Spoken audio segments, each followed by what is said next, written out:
Alors bonjour. À ce jour-là, à la date où on tourne la vidéo, on sait que le prochain président des États-Unis est Donald Trump.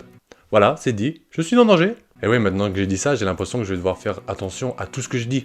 J'ai l'impression que je suis en danger en fait, là, je suis pas bien, je transpire là. Mais bon, on va continuer quand même. Alors, laissez-moi vous en parler. La majorité du pays a donc voté pour ce personnage. Et l'a donc choisi. Et depuis cet événement, le monde entier a réagi sur les réseaux sociaux. Je pense que vous serez d'accord avec moi pour dire que le monde est un peu en état de choc. Voilà, c'est quelque chose d'assez surprenant, vous l'avez vu dans les médias. Et c'est là que la psychologie a carrément sa place, parce que les réactions ont été très intéressantes face à cet événement de classe mondiale. Je pense que je devais pas simplement me taire et faire comme si rien n'avait eu lieu. En plus, certaines de vos réactions sont assez cocasses. Cocasse, mot dont le dernier usager fut Robespierre. On va donc voir les réactions que vous avez eues sur les réseaux sociaux. Alors avant de commencer, j'aimerais préciser que je n'avais pas vraiment de candidat favori. J'étais ni pro-Hillary ni pro-Donald. Mais en disant ça, je pensais quand même faire partie d'un petit groupe de personnes qui défendaient l'idée de ne pas être résigné à l'évidence que c'est pour Hillary Clinton qu'il fallait voter. Et déjà avec ça, beaucoup de gens ne seront pas d'accord. Mais bon, on s'en bat les couilles de ma vie. Allez, c'est parti! Alors on commence avec les réactions les plus fréquentes avec ce tweet de Matou qui dit « Espérons qu'il ne tienne pas ses promesses tel un véritable homme politique ». Alors c'est un peu triste ce genre de réaction parce que on a l'impression que l'homme politique c'est quelqu'un qui ment, ou tout du moins qui échoue. Alors je trouve ça un peu dommage, mais est-ce qu'on peut leur en vouloir? Je vous laisse en juger. Ensuite une autre réaction de Kitranjan Baggy. Donc c'est de l'anglais, hein, je traduis. Trump n'a pas gagné, le racisme a gagné, le sexisme a gagné, la haine a gagné, le manque d'éducation a gagné. Je trouve ça un peu violent. On va pas s'attarder dessus longtemps, je pense que vous l'avez tous déjà vu au moins une fois. Et en plus, j'ai peur de donner mon avis. Un petit tweet de Méon se cultive qui demande combien de youtubeurs vont faire de vidéos sur Trump cette semaine. Eh ben, moi déjà. Mais écoute, quand j'ai eu l'idée de cette vidéo et que je l'ai écrite, c'était le jour de l'élection en fait. Aucun youtubeur n'en avait fait à ma connaissance. Et puis si le concept de vidéo est sorti avant moi, ben je m'en excuse. En tout cas, j'espère que tu passeras par là, mais on se cultive, et si c'est le cas, je te salue.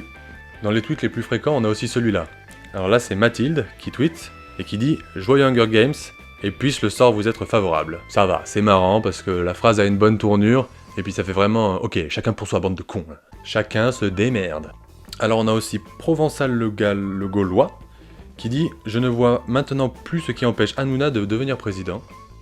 Et aussi Lancelot qui dit « Allez Cyril Hanouna, c'est drôle 2 minutes, tu peux avouer maintenant que l'élection de Trump c'est encore une de tes caméras cachées. » Alors ça j'ai pas compris.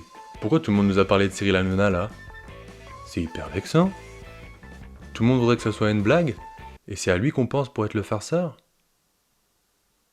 Remarque, moi aussi j'aurais pensé à lui. Et on a ce mignon petit commentaire qui dit « En tout cas, faudrait pas que Donald soit dingo. » Voilà, la petite référence à Disney, c'est mignon, ça plaît aux plus petits, aux plus grands, c'est sympa, on adore.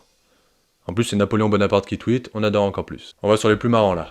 Ah, on a le très élégant Jean-Marc. Tu sais, c'est la peluche du ventriloque Jeff Panaclock. Tu sais, les gens, quand ils vont voir son spectacle, ils prennent des photos avec le singe et pas avec le mec. Et ben, il nous fait savoir, il a mal au cul. Voilà. Merci Jean-Marc. Alors, qu'est-ce qu'il nous dit là, Yas Andolini? Il n'y a que lui qui pourra nous sauver. 2 petits points. Désolé, on s'est trompé, le président des États-Unis 2016 n'est pas Trump. Tu sais, c'était le mec, c'était le présentateur de Miss Univers. Il s'était trompé, il avait dit à une ouais, t'as gagné, super. Puis en fait, non, c'était l'autre qui avait gagné.